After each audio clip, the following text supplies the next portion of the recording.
આ તરફ વધુ એક મહત્વના સમાચાર જામનગરથી મળી રહ્યા છે કે જ્યાં આગળ પ્રદેશ પ્રમુખ ખુદ સી.આર. પાટીલ પહોંચ્યા હતા। સી.આર. પાટીલ જામનગરની મુલાકાતે પ્રધાનમંત્રીના જામનગર પ્રવાસને લઈને ચર્ચા।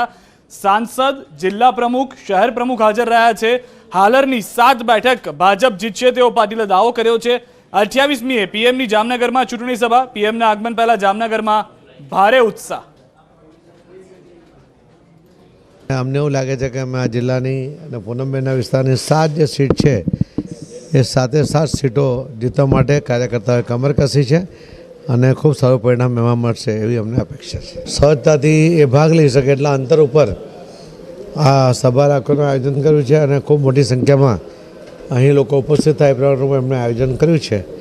મને વિશ્વાસ છે કે આદરણીય પ્રધાનમંત્રી મોદી સાહેબની સભા જેમ કાયમી ખૂબ સફળ રીતિઓ છે, અહીંયા પણ સફળ રહેશે। આ તરફ પંચમહાલથી મહત્વના સમાચાર મળી રહ્યા છે કે જ્યાં આગળ જેઠા ભરવાડે આમ આદમી પાર્ટી ઉપર પ્રહાર કર્યા છે। કોંગ્રેસ અને ભાજપ સતત એ વાતને નકારતું આવ્યું છે કે ત્રીજો પક્ષ ગુજરાત નહીં સ્વીકારે। આમ આદમી પાર્ટીના સંયોજક અરવિંદ કેજરીવાલ પર આકરા પ્રહાર કર્યા। કેજરીવાલને પહેરે કપડે પાછા મોકલીશું તેવું નિવેદન આપ્યું।